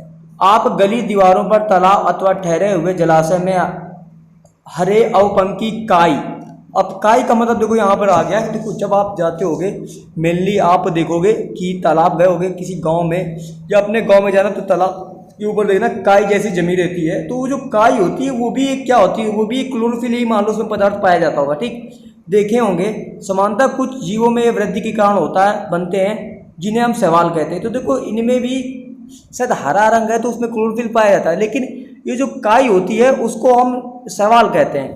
ठीक, ये जो काई होती है उसको हम क्या कहते हैं, शैवाल कहते हैं, शैवाल कहते हैं। ठीक, जो काई होती है इसको हम क्या कहते हैं, शैवाल भी कहते हैं। ठीक, अब आगे हमने ये जो पॉइंट है कंप्लीट कर लिया है। अब ये देखो जो हमने बोला था इसको 1.4 में दिखाने के लिए मैंने बात की थी, तो मैं वो आपको दिखा रहा हूँ। ठीक है, तो आप देख सकते हो कुछ इस प्रकार की पत्तियाँ हमारे पास हैं। तो देख रहे हो ये कुछ बैगनी कलर की है, इसका कुछ कलर और है, इसका कुछ कलर और है, इसका पीला है, देख रहे हो कैसा है, और ये देख रहे हो थोड़ा हल्का पीला और हल्का ग्रीन है। तो ये विभिन्न रंग की पत्तियाँ हैं। अब इन पत्तियों में भी शायद बीमारी होगी, क्लोरोफिल की कमी होगी। तो मेनली यही चीज़ है कि क्लोरोफिल की कमी भी हो सकती है, या क्लोरोफिल नहीं भी है, या क्लोरोफिल है भी। तो ये कुछ चीज़ें हैं जो हम लोगों ने आपके साथ डिस्कस कर ली। ठीक है, फिर आगे दिया गया है, अगर आप देखोगे मेनली यहाँ पर तो बोल रहा है कि इनका रंग हरा क्यों होता है। इनमें क्लोरोफिल होता है जिसके कारण ये हरे दिखाई देते हैं। यह शैवाल भी प्रकाश संश्लेषण द्वारा अपना भोजन उससे हम बनाते हैं। तो यार देखो मेनली जो है, तो बिना, उसने भी पहले बोल रहा था कि बिना प्रकाश संश्लेषण के द्वारा हम भोजन कैसे बनाएं। हम लोग भी नहीं बना सकते बिना सूर्य द्वारा, पेड़ पौधे नहीं, अब जानवर के नहीं, जानवर के मतलब थोड़ा समझो कि प्रकाश संश्लेषण द्वारा भोजन हम स्वयं बनाते हैं। शैवाल भी, जो बेचारे शैवाल होते हैं वो भी क्या करते हैं, प्रकाश संश्लेषण द्वारा अपना भोजन स्वयं बनाते हैं। ठीक, आगे दिया गया है पादपों में। अब आप यहाँ मेनली यहाँ देखो, थोड़ा साइड में आ जाओ, साइड में आप मेरे को देखना। बच्चे कहेंगे सर पता नहीं कहाँ गायब हो जाते हैं। ठीक है, वैसा नहीं, मैं क्लास 6 और 7 के लिए भी ट्रीट कर रहा हूँ। 6, 7, 8 की मैं साइंस, ठीक, चैप्टर वाइज पहला चैप्टर उसका पढ़ाया तो चैप्टर पहला उसका पढ़ाऊंगा, फिर उसका चैप्टर पढ़ाऊंगा। तो 6 मैंने पढ़ाया, जैसे 6 तो उसका मैंने फर्स्ट चैप्टर कंप्लीट करा दिया है। अब मैं 7 पढ़ा रहा हूँ तो उसका भी पहला चैप्टर कंप्लीट कराऊंगा। फिर मैं 8 पढ़ा रहा हूँ, मैं उसका पहला चैप्टर कंप्लीट कराऊंगा। मैं चैप्टर 6, 7, 8 ऐसे मैं चैप्टर 1 सबके सारे टॉपिक कंप्लीट करा दूंगा आपके। अब रही बात मैथ की, तो मैथ के लिए देखो, मैथ जो होती है as a practice the man perfect slogan याद रखो। मैथ को आप जितना प्रैक्टिस करेंगे उतनी चीज़ आएगी। जो स्कूल में आपको चीज़ें सर सिखाते हैं कॉन्सेप्ट, वो आप करिए। अगर आपको कोई भी डाउट होता है तो मैंने आपको व्हाट्सअप नंबर भी बताया था। अगर आप मेरा व्हाट्सअप नंबर नहीं लिए तो आप मेरा व्हाट्सअप नंबर लिख लीजिएगा। इस पर आपको डाउट होता है तो आप क्वेश्चन की फ़ोटो खींच कर भेज सकते हैं। नंबर लिख लीजिएगा 73 76 14, ठीक है, 9306, ये मेरा व्हाट्सअप नंबर है। ठीक, बस इस पर कॉल वॉल मत करिएगा बच्चे लोग। ठीक है, ये व्हाट्सअप नंबर है। अगर आपको कोई भी डाउट होता है तो आप इस पर तुरंत आप फ़ोटो खींचिए और इस व्हाट्सएप पे भेज दीजिएगा कि सर ये क्वेश्चन सोल्यूशन आप भेज दीजिएगा, या इस टॉपिक पर वीडियो बनाकर हमें समझा दीजिएगा, तो मैं समझा दूंगा। ठीक है, वैसे मेनली समझा ही सकता हूँ, ठीक है, हिंदी में भी इंग्लिश में भी, कोई दिक्कत नहीं। हिंदी में मैं ज़्यादा प्रेफर करता हूँ बच्चों को, क्योंकि हिंदी भी पढ़ो और इंग्लिश भी पढ़ो, साथ में पढ़ो, कंबाइंड पढ़ो, ठीक है। तो ये मेरा व्हाट्सअप नंबर है, इस पर आप मेरे को कॉल कर सकते, कॉल नहीं सिर्फ व्हाट्सअप पे क्वेश्चन डाल सकते हो, ठीक है। अगर आपको इसकी भी, अगर आपको PDF चाहिए इसकी, अगर आपको हिंदी में इसकी PDF चाहिए तो इस व्हाट्सअप नंबर पे आप मुझे हाय भेजिए और अपनी क्लास भेजिए, ठीक है, मैं आपको व्हाट्सअप कर दूंगा, ठीक है। पैसा ऐसा कुछ नहीं, पैसा नहीं, फ्री, जो स्टडी है वो फ्री, ठीक है। तो देखते हैं मेनली हमारा अब आगे दिया गया हमारा पादपों में कार्बोहाइड्रेट के अतिरिक्त अन्य खाद्य संश्लेषण, ठीक है। अब देख लेते हैं, बोल रहा है अभी आपने पढ़ा कि प्रकाश संश्लेषण द्वारा प्रक्रम द्वारा पादप पौधे कार्बोहाइड्रेट का संश्लेषण करते हैं। तो हमने पढ़ ही लिया है कि प्रकाश संश्लेषण द्वारा ही पौधे कार्बोहाइड्रेट का संश्लेषण करते हैं। मेनली सिंपल है, बोलो प्रकाश संश्लेषण नहीं होगा क्या भोजन बना सकते हैं? पौधे नहीं बना सकते हैं, बेचारे भूखे रह जाएंगे। कार्बोहाइड्रेट कार्बन, हाइड्रोजन, ऑक्सीजन से बनाते हैं। तो ये देखो मेनली जो तुमको भोजन हो गया किससे बनाएगा? कार्बोहाइड्रेट हो गया, कार्बन हो गया, हाइड्रोजन हो गया, ऑक्सीजन हो गया, सबसे बनाएंगे, ठीक है। इनका उपयोग खाद्य के अन्य घटकों के संश्लेषण में होता है, परंतु प्रोटीन, नाइट्रोजनी पदार्थ जिनमें कार्बन और ऑक्सीजन और हाइड्रोजन के अतिरिक्त नाइट्रोजन भी इसमें होता है, नाइट्रोजन भी इसमें होती है। तो देख लेते हैं, इसमें आगे आप पढ़ लेते हैं। नाइट्रोजन भी होती है। इन पादपों में नाइट्रोजन कहाँ से प्राप्त होती है? एक क्वेश्चन कर रहा है, यहाँ से आ गया कि जो पादप होते हैं इनमें नाइट्रोजन कहाँ से आता है। तो चलो वही चीज़ हम लोग पढ़ने वाले हैं कि नाइट्रोजन कहाँ से आता है, ठीक। तो आप मेनली देखोगे, कह रहा है कि याद कीजिए वायु में नाइट्रोजन गैसीय अवस्था में प्रचुर मात्रा में पाई जाती है, परंतु पादप इसका अवशोषण इसी रूप में नहीं कर सकते, क्योंकि मिट्टी में कुछ विशेष जीवाणु होते हैं। क्या होते हैं? मिट्टी में कुछ विशेष जीवाणु होते हैं जो गैसीय नाइट्रोजन को उपयोगी यौगिक में परिवर्तन कर मृदा में निर्मुक्त करते हैं। ये विलेय पदार्थों द्वारा जल के साथ अवशोषित कर लिए जाते हैं। अब वो कह रहा है कि कुछ ऐसे पदार्थ होते हैं गैसीय अवस्था में होते हैं, जैसे वायु में कुछ नाइट्रोजन गैसीय अवस्था में पाई जाती है। अब देखो वायु है तो गैस है, अब वो तो कहीं ना कहीं तो विद्यमान होगी, तो जाहिर सी बात है कि वो पाई जाएगी कहीं ना कहीं, ठीक। फिर वही बोल रहा है कि परंतु पादप इसका अवशोषण इसी रूप में नहीं कर सकते, क्योंकि मिट्टी में कुछ विशेष जीवाणु होते हैं जो गैसीय नाइट्रोजन को उपयोग यौगिक में परिवर्तन कर मृदा में निर्मुक्त करते हैं। यह विलेय पदार्थों द्वारा जल के साथ अवशोषित कर लिए जाते हैं। तो देखो जब हम पानी डालते हैं तो उसी पानी के साथ कुछ जो नाइट्रोजन गैस होती है वो क्या करते हैं, पेड़ पौधे अब्जॉर्ब कर लेते हैं, ठीक। तो जैसे मान लो हम खाना खा रहे तो खाना के साथ भी पानी भी ग्रहण करते हैं, ठीक है। अब आगे देखो दिया गया है, संभवतः आपने देखा है कि किसान अपने खेतों में उर्वरक खाद डालते हैं जिनमें नाइट्रोजनी पदार्थ की प्रचुरता होती है। इस प्रकार अन्य संगठनों के साथ पादपों की नाइट्रोजनों की, जो हमारा है ये पैराग्राफ पूरा कंप्लीट हो गया है, नाइट्रोजनों की, यहाँ से आप पढ़ेंगे नाइट्रोजनों की मांग,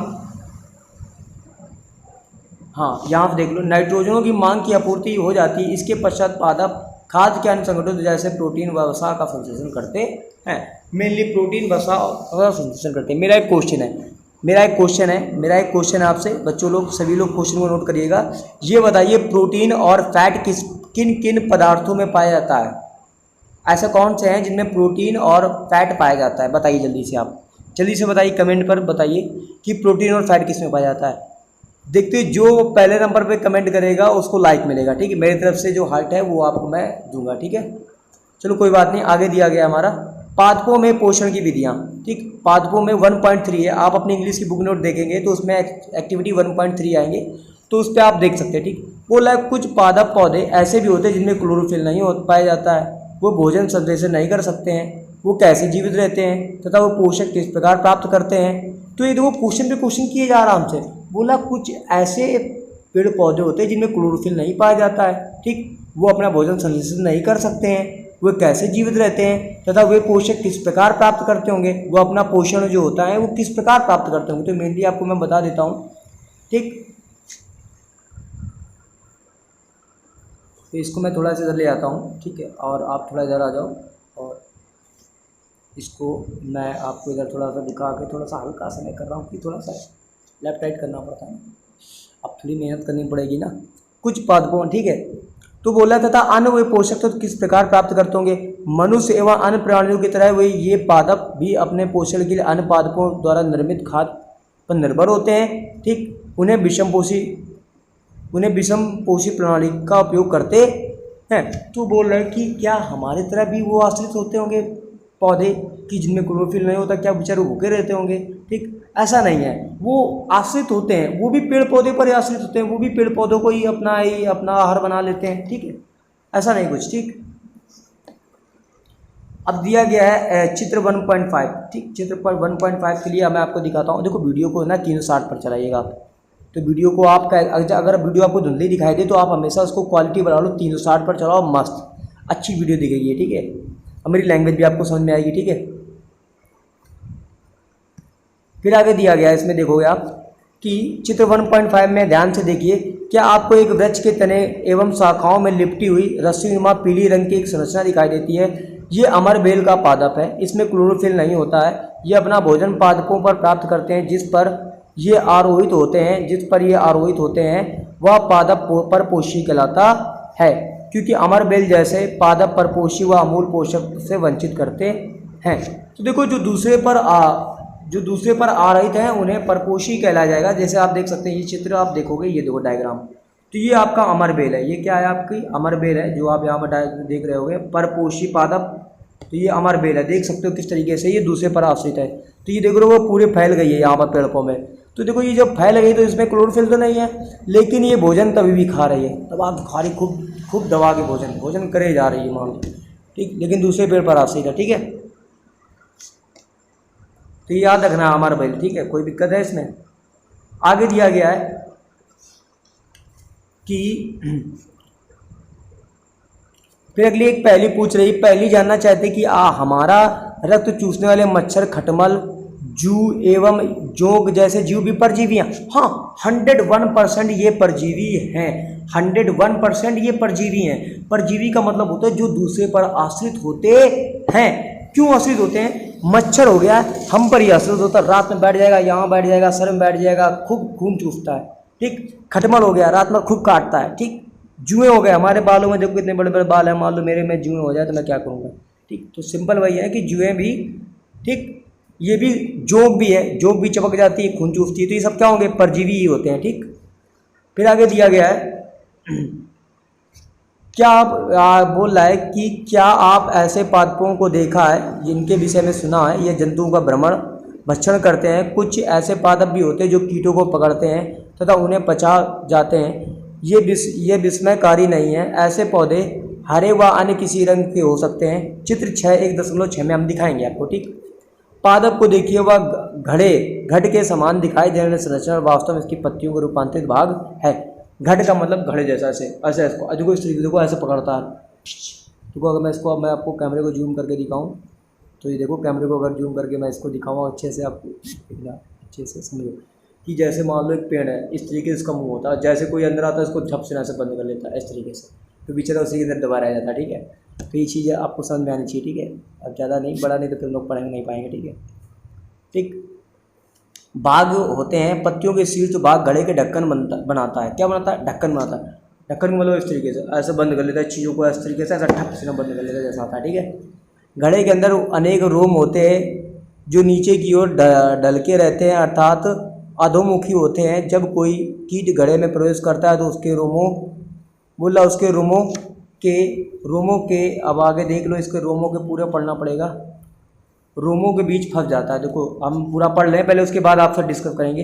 रोम बीच फंस जाता है, घड़े में उपस्थित पाचक रस द्वारा कीटों का पाचन हो जाता है। कीटों का भक्षण करने वाले ऐसे पादप कीट बच्ची पौधे कहलाते हैं।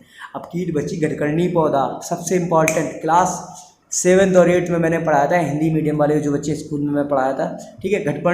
घटबच्ची है ना, कीट बच्ची पौधा, घटकर्णी पौधा होता है, तुरंत खा जाता है, ठीक। आगे दिया गया वीनस फ्लाई ट्रैप व संडियो कीट बच्ची पादपों के अन्य 2 उदाहरण है। तो देखो ये आपको एग्जाम्पल याद करना है। तो देखो जो आप लोग क्या करेंगे, कौन सा है, वीनस फ्लाई ट्रैप और सनड्यू कीट बच्ची। वीनस फ्लाई ट्रैप और सनड्यू कीट बच्ची ये ऐसे पादप हैं जो क्या करते हैं, जानवरों का शिकार करते हैं, छोटे छोटे कीड़े मकोड़ों का, ठीक है। अब आगे दिया गया है, ठीक। ये देखो, अब आपको मैं इसकी इमेज दिखाता हूँ यहाँ पर, ये देखो, अब आप इमेज देखो इसकी, ठीक। इमेज देख रहे होगे, ये देखो किस तरीके से दिख रहा है, ठीक। किस तरीके से इसका ये ढक्कन है, ये जैसे ये ढक्कन है, इसके अंदर जैसे कोई बैठा है तुरंत ये क्या हो जाता है, बंद हो जाता है। ठीक है, अब जैसे बंद हुआ तो उसने तुरंत बंद कर लिया, अब इधर अंदर गया गया स्वाहा इसका, ठीक काम। तो देख लो ये कितने सारे हैं। ठीक है, तो ये घट में रूपांतरित पत्ती है। ठीक है, घट में मतलब घड़े जैसा, इस तरीके से होल जैसा, जैसे बोतल है तो ये बोतल में होल जैसा इस तरीके से, इसके मान लो इतना हिस्सा काट दिया और इसमें ढक्कन लगा दिया, तुरंत जैसे कोई बैठा तुरंत इसका क्या होगा, झप से ना बंद हो गया। ठीक है, समझ में आ गया होगा, मस्त। ठीक है ना, अच्छे से पढ़ो पढ़ाई, कोई दिक्कत हो मेरे से, आपको व्हाट्सअप नंबर भी दे दिया है, मेरे से डाउट पूछ सकते हो। ठीक है, और बच्चों के लिए ऑनलाइन मैंने काम करना स्टार्ट कर दिया, क्योंकि किसी की दूसरी की नौकरी करने से अच्छी खुद की नौकरी करो, ज़्यादा अच्छा रहता है। खुद का पढ़ाओ, कंटेंट अच्छे से पढ़ाओ, नहीं मुझे आएगा मैं चीज़ों को समझ के बताऊंगा। ठीक है, लेकिन बताऊंगा जरूर। ठीक है, अब दिया गया 1.4 एक्टिविटी निकाल लो, मृतोपजीवी। ठीक है, सॉरी मृतजीवी, जो मरे हुए। आपने बाजार में छत्रक मशरूम बिकते हुए देखे होंगे, मशरूम की सब्जी खाई, बहुत मस्त है, टेस्ट 50 रुपये का पैकेट आता है, लेके खाइएगा, उसके बाद मुझे बताइएगा कमेंट बॉक्स में कैसा उसका टेस्ट है। ठीक है, वर्षा के दिनों में वृक्षों की सड़ी गली, टूटी टहनियाँ अथवा तनों या छाल पर छत्ते के समान संरचनाओं के गुच्छे में आपने देखे होंगे। आइए देखें कि जीवन यापन में हेतु उन्हें किस प्रकार के पोषक की आवश्यकता होती है, ये इन्हें कहाँ से प्राप्त होते हैं। तो देखा होगा कि आपने कभी भी कि मोस्टली सिंपल सा जब आप देखोगे इन्हें कि जब पेड़ पौधे टूट जाते हैं तो बरसात होती है, तो उसके ऊपर ये देखते हो इस तरीके से इसकी संरचना मैं बनाऊँ, तो संरचना में आप देखेंगे कि किस तरीके की संरचना होती है, मैं ऐसे को बना रहा हूँ। तो जैसे ये देखो ये पेड़ है, ठीक, ये पेड़ है और ये इसका ऐसा होता है टोपी टाइप का, इस तरीके का होता है ये, ठीक, टोपी टाइप का होता है ये टोपी टाइप का होता है, जिसको हम क्या बोलते हैं, मशरूम बोलते हैं। हाँ, वैसे कुकुरमुत्ता बोलते हैं, ठीक, अपने लैंग्वेज में दिया थी लेसन में, कुकुरमुत्ता ही होता है। ठीक है, वो ठीक। अब ये बोल रहा है, अब ये देखो इसने बोला है, ठीक, ये अभी बूझो ने एक पूछा है कि एक्टिविटी है, मैं पढ़ लेता हूँ, ठीक, उसके बाद मैं टॉपिक में आता हूँ। बोला बूझो जानना चाहता है कि ये जीव अपना भोजन किस प्रकार करते हैं, मतलब करते हैं। इन्हें प्राणियों के समान मुख नहीं होता, ये हरे पादपों के समान भी नहीं होते हैं, इनमें क्लोरोफिल अनुपस्थित होता है, अतः ये प्रकाश संश्लेषण द्वारा अपना भोजन संश्लेषण नहीं कर सकते हैं। तो जो पूछ रहा है बूझो कि किस प्रकार से हैं, इनमें प्रकाश संश्लेषण होता है, क्लोरोफिल अनुपस्थित होता है, फिर भी अपना भोजन कैसे बना लेते हैं, किस तरीके से करते हैं। ठीक है, तो वही सब चीज़ें इसने पूछी है, तो उसका हम जवाब देंगे नीचे। ठीक है, देखो यार 5 6 7 ज़्यादा नहीं है, इसको निपटा देंगे भी। ठीक, तो देख लेते हैं, ये हमारा है छत्तक। ठीक, अब ये हमारा देख लो, छत्तक के पैकेट सड़ी गली वस्तु पर उगा, तो ये देख सकते हो इस तरीके का हमारा मशरूम होता है, और ये पेड़ पौधों पर ये जो सड़े गले होते हैं उस पर क्या होता है, उगाता है। ठीक है, तो मोस्टली आपको पता होना चाहिए। देखो यार, पढ़ाते पढ़ाते थोड़ा सा एनर्जी डाउन होती है, तो एनर्जी को बूस्टअप करने के लिए आपको साइंस आनी चाहिए। ठीक है, मोस्टली तो साइंस आनी चाहिए।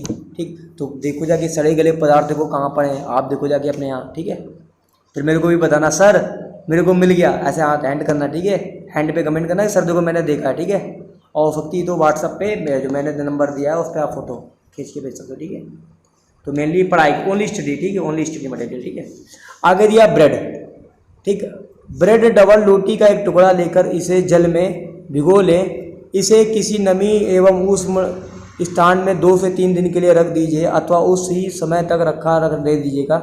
ठीक, उस समय तक रखा रहने दीजिएगा। इसको मैं जूम करके मैं आपको बताता हूँ। ठीक है, तो ज़्यादा मज़ा आएगी आपको पढ़ने में। ठीक है, संरचना दिखाई देने लगेगी। 1.1 में देखना है, चित्र में उसने बोल दिया। ये धब्बे किस रंग के हैं, किस आवर्धक लेंस या सूक्ष्मदर्शी की सहायता से इनका अवलोकन किया जाए कीजिए एवं उनके प्रेक्षणों को नोटबुक में लिखिए। एवं है ना, बहुत संभव है कि आपके रुई के धागों के समान संरचना दिखाई देगी। ठीक, ये सब क्या होते हैं, तो देखो एक चीज़ देखा होगा कि आपके घर में रोटी होती है। देखो अब मैं थोड़ा देर बता रहा हूँ, आपके घर में रोटी है ना, तो देखो जब मैं चीज़ों को समझाऊँ थोड़ा जूम कर दूँ मेरा चेहरा, थोड़ा आप देखो। आपने रोटी देखी है ना, रोटी। ठीक, रोटी को लीजिएगा, उसको पानी में ऐसे डुबो दीजिएगा। पानी में जब आप डुबो देंगे उसके बाद आप पानी से निकालने के बाद आप किसी भी जगह पे या अपनी छत पे जाके किनारे रख दीजिएगा जहाँ पानी ना जाता हो, और वहाँ पर जब आप रख देंगे तो 2 से 3 दिन बाद देखें वहाँ पर एक ब्लू मतलब सॉरी ग्रीन कलर की आप एल्गी इस तरीके से जमा हो जाती है। देखो जब मैं आपको दिखाऊं तो ग्रीन कलर की इस तरीके से ऐसे जमा हो जाती है रोटी पर। ये रोटी हमारी उस पर जमा हो जाती है, हल्की हल्की सी फफूंदी लग जाती है। ठीक है, आम के चार में देखा होगा फफूंदी लग जाती है। तो ये सब क्या होता है, इन्हें क्या कहते हैं, तो इन्हीं चीज़ों को हम लोग क्या कहते हैं, देखो ध्यान से आप देखोगे यहाँ पर, मैं आपको ज़रा मैं छोटा कर दूँ। इन्हीं को हम जो चीज़ें हैं, इन्हीं सब चीज़ों को हम इनका एक नाम दे देते हैं। ये जीव कवक या फंजाई ही कहलाते हैं। तो इन्हीं को हम क्या कहते हैं, कवक या फंजाई कहते हैं। ठीक, समझ में आ गया होगा। अब देखते हैं आगे। ठीक, अब आगे दिया गया है इनकी पोषण प्रणाली अथवा पोषण विधि भिन्न प्रकार की होती है। ये मृत व विघटनकारी सड़ने वाली वस्तुएं जैसे जैव पदार्थ की सतह पर कुछ पाचक रस का स्राव करती, इसे साधारण व विलेय के रूप में परावर्तित कर देते हैं। तत्पश्चात ये विलयन का भोजन अब ये ब्रेड पर रखी कवक, ये अभी नहीं मैं पढ़ा रहा हूँ, मैं आपको थोड़ा सा इधर मैं पढ़ा दे रहा हूँ। ठीक, क्योंकि मैं पहले आपको चीज़ों को पहले मैं कंटेंट मैं जो लिखा हो मैं उसको पहले कंप्लीट करवाता हूँ। ठीक है, अब थोड़ा इधर आ जाते हैं हम लोग खसक के अपनी वीडियो को पढ़ाने के लिए, क्योंकि यहाँ पर हम लोग अच्छे से ज़्यादा हो जाता है। ठीक है, और मैं इसको थोड़ा सा और बड़ा कर देता हूँ, आपको मेरा चेहरा अच्छे से दिखाई दे। ठीक है, अब समझो।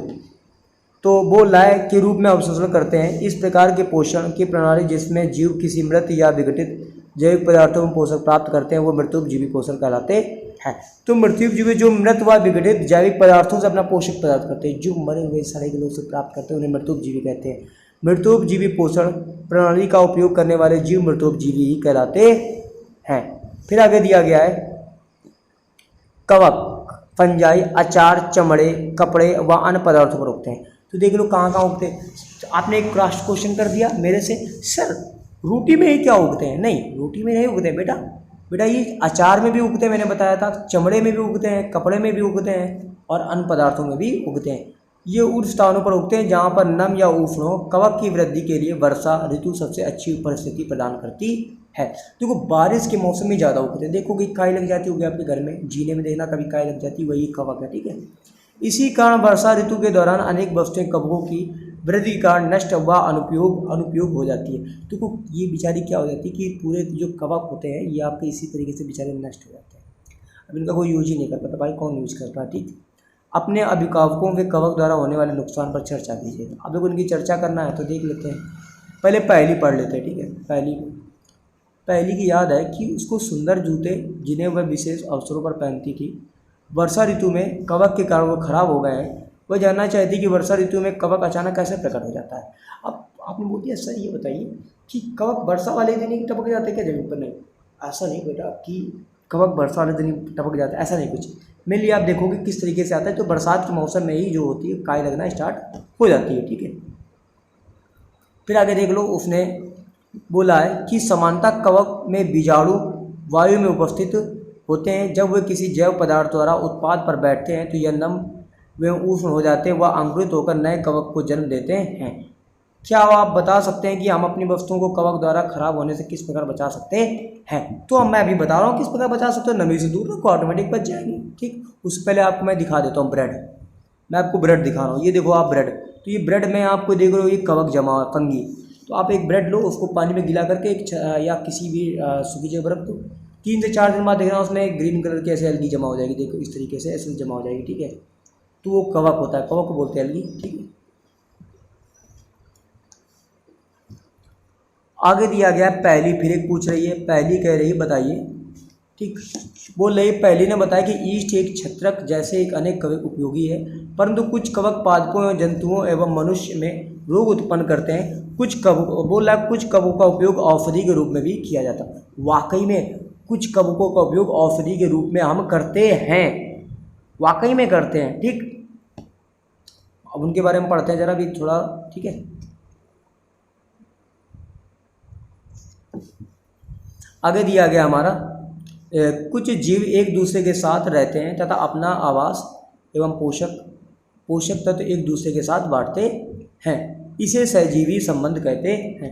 उदाहरण के लिए कुछ कवक वृक्षों की जड़ों में भी रहते हैं और कुछ वृक्ष कवकों का पोषण प्रदान करते हैं। उसके बदले में वो जल एवं पोषक का अवशोषण में सहायता मिलती है। वृक्ष के लिए इस संबंध के विशेष महत्व होते हैं। फिर आगे दिया गया लाइकेन। अब लाइकेन देख लो। लाइकेन कहे जाने वाले कुछ जीव में 2 भागीदार होते हैं। इनमें एक शैवाल होता है तथा दूसरा कवक होता है। शैवाल में क्लोरोफिल उपस्थित होता है जबकि कवक में क्लोरोफिल नहीं होता है। तो कोई पूछ ले एक आपसे क्वेश्चन हो जाएगा मेनली कि ये बताइए सर, मच्छर बहुत है, ये बताइए सर कि कवक में क्लोरोफिल नहीं पाया जाता है लेकिन शैवाल में क्लोरोफिल उपस्थित होता है। क्योंकि देखो कवक जो होता है उस पर जो आपका जो फंगाई होता है उस पर मेनली जो होता है क्लोरोफिल नहीं पाया जाता, ठीक। क्योंकि कवक शैवाल को रहने का स्थान, आवास एवं जल एवं पोषक तत्व उपलब्ध कराता है। बदले में शैवाल प्रकाश संश्लेषण द्वारा खाद्य कवक को देता है। तो मेनली है दोस्तों एक दूसरे पर आश्रित है, प्रकाश संश्लेषण द्वारा ही सारे कार्य करते हैं, ठीक। कोई छूट तो नहीं रहा कोई पॉइंट? हाँ, उसके बाद हमारा ये लास्ट पॉइंट है, ठीक। उसके बाद मेरा गला दर्द कर रहा है यार, ठीक। कितना पढ़वाओगे मेरे से, ठीक। अब अगली देखिए एक्टिविटी 1.5 पढ़ते हैं, ठीक है। अब 1.5 देखो 55 मिनट में, 55 मिनट मैंने पढ़ाया तुम्हें, ठीक है। तो आप लोग वीडियो को लाइक ज़रूर करिएगा, ठीक है, और अपने दोस्तों के साथ शेयर जरूर करिएगा। हिंदी में चीज़ों को समझने में बहुत आना चाहिए, ठीक है। वो लाए मृदक में पोषक की पुनः पूर्ति किस प्रकार होती है? क्या आपने किसानों को अपने खेतों में अथवा माली को बगीचे में लॉन या गमलों को खाद अथवा उर्वरक डालते हुए देखा है? क्या आप जानते हैं इन्हें मृदा में क्यों मिलाते हैं? कि जो खाद होती है वो बताइए मृदा में क्यों मिलाई जाती है? तो मोस्टली क्यों मिलाई जाती है तो आपको अभी दिखाते हैं क्यों मिलाई जाती है, ठीक। बोल रहे क्या आप पढ़ चुके हैं कि पादप मृदा से खनिज पोषक तत्व अवशोषित करते हैं, अतः मृदा में इनकी मात्रा लगातार कम होती जाती है। उर्वरक एवं खाद में नाइट्रोजन होता है, पोटेशियम होता है, फास्फोरस जैसे पोषक तत्व पाए जाते हैं। तो एक चीज़ याद रखिएगा कि खाद और उर्वरक में कौन कौन से ऐसे पदार्थ हैं, पोषक तत्व होते हैं जो पाए जाते हैं। तो बेटा नाइट्रोजन पाई जाती है, पोटेशियम पाया जाता है, फास्फोरस पाया जाता है। तो नाइट्रोजन, फास्फोरस और पोटेशियम ये सभी पाए जाते हैं, ठीक है, ठीक। पादपों द्वारा लगातार उपयोग किए जाने वाले कारण मृदा की उनकी मात्रा धीरे धीरे कम हो जाती है। अब एक बात बताओ, हम ही तुम लगातार पढ़वाते रहो तो 12 घंटे पढ़ा दिया, उसके बाद सर भारी हो जाएगा ना, गलत से अगबग चीज़ें बकेंगे, कुछ चीज़ें सही बोलेंगे, कुछ चीज़ गलत बोलेंगे तो थक जाएंगे ना। तो ऐसे मिट्टी भी है ना बेचारी, थक जाएगी ना, कुछ बीज छोटे निकालेगी, कुछ बीज बड़े निकालेगी, तो इससे क्या होगा, आप ही का लॉस होगा ना। तो वही चीज़ है, ठीक।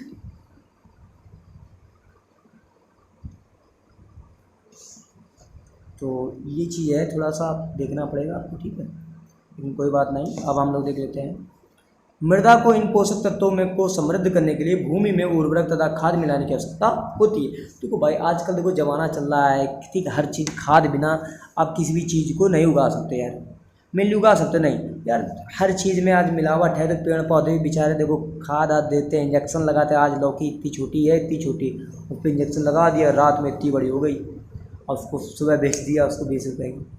तो वही है, सब केमिकल का कमाल है यार, तभी तो हम लोग बाल सफ़ेद हैं, देखो बुढ़े हो गए हम लोग, सब बुढ़े हो गए, ठीक है। तो ये सब चीज़ें याद होनी चाहिए। आगे दिया गया है, यदि हम पादप में पोषक की आवश्यकता के बारे में ज्ञान हो तो हम केवल पादपों को उगा सकते हैं बल्कि उन्हें स्वस्थ भी रख सकते हैं। आगे दिया गया है, पादपों को प्रोटीन बनाने के लिए सामान्यतः नाइट्रोजन की आवश्यकता होती है, ठीक। क्योंकि देखो अगर पादपों को अपना भोजन बनाना है, प्रोटीन बनाना, तो उसके लिए नाइट्रोजन की आवश्यकता होनी चाहिए। क्योंकि फसल कटाई के बाद मृदा में नाइट्रोजन की कमी हो जाती है। यद्यपि वायु में नाइट्रोजन गैस प्रचुर मात्रा में उपलब्ध होती है, परंतु पादप इसके उपयोग इस प्रकार करने में असमर्थ होते हैं जैसे वो कार्बन डाइऑक्साइड का उपयोग करते हैं, पौधों में नाइट्रोजन का विलेय रूप से अवशोषित कर सकते हैं। तो मेनली उनके लिए पादपों को प्रोटीन बनाने के लिए नाइट्रोजन की आवश्यकता ही होती है, ठीक। कुछ ऐसे जीवाणु हैं, ठीक, जो राइजोबियम कहलाते हैं, ठीक, जो पौधों में, सॉरी एक यहाँ से पॉइंट आपको मिल जाएगा, पॉइंट मिल रहा है कि पौधों में नाइट्रोजन को विलेय रूप में ही अवशोषित कर सकते हैं। कुछ जीवाणु को राइजोबियम कहते हैं। ये वायुमंडल नाइट्रोजन के विलेय पदार्थों में परिवर्तित कर देते हैं, परंतु राइजोबियम अपना भोजन स्वयं नहीं बना सकता है। ये चना, मटर, मूंग, सेम, अन्न, फलीदार पादपों की जड़ों में रहते हैं तथा इन्हें नाइट्रोजन की आपूर्ति करते हैं। अधिकतर दालें फलीदार पादपों से प्राप्त होती हैं। इसके बदले पादप राइजोबियम जीवाणु का आवास एवं खाद्य प्रदान करते हैं, ठीक। अतः उनमें सहजीवी संबंध होता है। इस संबंध का किसान के लिए विशेष महत्व है। दालों की फसलों के लिए उन्हें मृदा में नाइट्रोजन उर्वरक देने की आवश्यकता नहीं पड़ती। ये नहीं दाल की फसल उगाने के बाद अगली फसल के लिए भी समानता उर्वरक की आवश्यकता नहीं रहती है, ठीक। अब आगे दिया गया, इस अध्याय में इस अध्याय में आपने पढ़ा कि अधिकतर पादप स्वपोषी होते हैं, वाकई में स्वपोषी होते हैं, ठीक। बहुत कम ही पादप होते हैं जो अन्य पोषण प्रणाली को अपनाते हैं, वाकई में ऐसा देखा है। कुछ ऐसे परजीवी होते हैं, कुछ मृतोपजीवी होते हैं, कुछ परजीवी मृतोपजीवी दूसरे पादपों का पोषण करते हैं। अब कुछ ऐसे होते हैं जो सभी प्राणी अपने भोजन के लिए पादप एवं अन्य प्राणियों पर निर्भर होते हैं, जैसे मैं अपने माँ बाप पर निर्भर हूँ, आप भी अपने माँ बाप पर निर्भर हैं, ठीक है। उन्हें विषमपोषी के रूप में समूहीकृत किया गया है। क्या हम कह सकते हैं कि कीट बच्ची पौधे भी आंशिक विषमपोषी हैं? क्या हम कह सकते हैं? हाँ, मेनली कह भी सकते हो, नहीं भी कह सकते हो, ये हमारे ऊपर डिपेंड थोड़ी करता है, ठीक है। अब आगे देख लो, कुछ प्रमुख शब्द हैं आपके, तो आपने ये याद करना है, ठीक है। फिर आपने क्या सीखा है उसको आपको एक पॉइंट में मैं सिखा देता हूँ, रिकॉल पे जिसको बोलते हैं, ठीक है। आपने जो भी सीखा हो आपको चीज़ों को आपको याद रखना है, ठीक है। और मैं इसको थोड़ा सा छोटा कर देता हूँ, ठीक। अब इसको देखो, बोल रहा है सभी जीवों के लिए खाद की आवश्यकता होती है। हाँ, मेनली मेरे लिए तो भाई खाद की आवश्यकता है, सभी जीवों के लिए खाद की आवश्यकता होती है, जिसका उपयोग अपनी वृद्धि के एवं शारीरिक रख रखाव के लिए आवश्यक ऊर्जा प्रदान के लिए करते हैं, वाकई में करते हैं। हरे पादपों प्रकाश संश्लेषण द्वारा प्रक्रम अपनी खाद एवं स्वयं संश्लेषित करते हैं, हाँ करते हैं। हरे पादप कार्बन डाइऑक्साइड, जल, खनिज, सरल रासायनिक पदार्थ का उपयोग खाद संश्लेषण द्वारा करते हैं, हाँ करते हैं। प्रकाश संश्लेषण के लिए क्लोरोफिल, सूर्य का प्रकाश अनिवार्य रूप से आवश्यक है, वाकई में उपयोग है, क्योंकि बिना प्रकाश संश्लेषण द्वारा क्लोरोफिल और सूर्य का प्रकाश नहीं मिल सकता है। कार्बोहाइड्रेट जैसे जटिल रासायनिक एवं पदार्थ संश्लेषण उत्पाद हैं, वाकई में उत्पाद है। प्रकाश संश्लेषण में प्रक्रम में क्लोरोफिल की सहायता से पत्तियों में सौर ऊर्जा का संचयन किया जाता है, हाँ वाकई में किया जा सकता है, ठीक। फिर आगे दिया गया है, प्रकाश संश्लेषण में ऑक्सीजन की उपस्थिति होती है, वाकई में ऑक्सीजन उत्पादित होती वाकई होती है। इस ऑक्सीजन का उपयोग सभी जीवों के उनकी उत्तरदायी जीविका में के लिए किया जाता है, वाकई में किया जाता है। कवक अपना पोषण मृत एवं घटित जैव पदार्थों से प्राप्त करते हैं, ये मृतोपजीवी कहलाते हैं। अमरवेल जैसे ठीक पादप परजीवी हैं, ये परजीवी पादप में अपना भोजन प्राप्त करते हैं। कुछ पादप अन्य सभी जीव अपने पोषण हेतु दूसरे जीवों पर निर्भर होते हैं, उन्हें विषमपोषी कहते हैं। अब विषमपोषी जो दूसरे पर निर्भर होते हैं, ठीक। आगे दिया अभ्यास में जीवों के लिए खाद की आवश्यकता क्यों होती है, तो पहला पॉइंट है, तो देखो जीवों के लिए खाद की क्यों आवश्यकता होती है, तो देखो बिना जीवों के लिए खाद नहीं डालोगे तो उन्हें उर्वरता नहीं होगी, ठीक, और फसल अच्छी नहीं होगी। फिर अगर ये परजीवी और मृत जीवी में क्या अंतर है, तो ये भी आपको बताना। परजीवी जो दूसरे पर आश्रित होते हैं, ठीक, जैसे जुएँ हो गए, खटमल हो गया, जोंक हो गए, पेड़ घटकर्णी पौधा हो गया, ठीक, अमरबेल हो गया। मृतोपजीवी जो मरे हुए जीवों पर आश्रित होते हैं। आगे दिया गया है कि आप पत्ती में मंड स्टार्च की उपस्थिति परीक्षण कैसे करेंगे, तो पत्ती में मंड स्टार्च का परीक्षण क्या करेंगे, आप एक बार धूप में रखिए, एक बार आप कमरे में रखिए काले में, उसके बाद आप आयोडीन डालिए, उससे करेंगे। आगे दिया गया हरे पादपों में खाद संश्लेषण प्रक्रम संचित वर्णन दिए, ये मैंने बता दिया है। किसी प्रवाह चित्र के दर्शाइए। अब आगे रिक्त स्थान दिए गए हैं, रिक्त स्थान भी आप देख लो, ठीक है, कंप्लीट कर लेना आप अपने, क्योंकि हरे पौधे पे अपना खाद स्वयं बनाते हैं, इसलिए उन्हें क्या कहते हैं, या डैश आप पूरा पढ़ लेना, ठीक है। ये पूरा अमरबेल बोल रहा, अमरबेल उदाहरण है किसका, तो अमरबेल है जो है परजीवी है, परपोषी है, परजीवी है, मृतोपजीवी है, परपोषी है, कोई भी हो, कीटों पकड़ने वाले को घटकर्णी पौधा, पिचर पादप भी बोलते हैं, ठीक। तो आप मोस्टली आप देख सकते हैं क्लोरोफिल किसमें पाया जाता है, तो मैचिंग जब आप करें क्लोरोफिल किसमें पाया जाता है, पत्तियों में पाया जाता है, ठीक है। नाइट्रोजन जीवाणु, अमरबेल क्या है, कीट बच्ची क्या है, घटकर्णी पौधा है, जंतु परपोषित होते हैं, ठीक है, अब नाइट्रोजन जीवाणु के लिए, ठीक। तो ये सब आप सत्य भी आप देख सकते हो, ठीक है, पढ़ सकते हो, पूरी एक्सरसाइज कंप्लीट कर लीजिएगा, ठीक है। सही विकल्प भी, ठीक। और ये विस्तारित गमले की चौड़ी, ठीक, ये आपको क्रिया एक्सरसाइज करनी है, ठीक। तो वीडियो अच्छी लगी तो लाइक शेयर कमेंट जरूर कीजिएगा फ्रेंड्स, ठीक है। तो बच्चों लोग आप 1 घंटे 3 मिनट हो गए हमारे, ठीक, 9:30 बज गया। वीडियो अच्छी लगती है तो लाइक शेयर कमेंट जरूर करते रहिए, और अच्छी बात है पढ़ते रहिए। और कोई भी डाउट होता है तो मैं आपको बता दूँ, कोई भी डाउट होता है आपको, ठीक है, तो एक बार फिर से देख लीजिएगा आप, मोस्टली आप फिर से आप देख लीजिएगा, ठीक है। मेरा व्हाट्सअप नंबर है, जो व्हाट्सअप नंबर पे आप पेड नहीं, ओनली फ्री है नोट्स, तो आप वहाँ से आप ले सकते हो। ये मेरा व्हाट्सअप नंबर है 73 76 14 93 0। ये मेरा व्हाट्सअप नंबर है। इस व्हाट्सअप नंबर पे आप मेरे को क्लास भेजिए और मैं आपको PDF वाली प्रोवाइड कर दूंगा, ठीक है।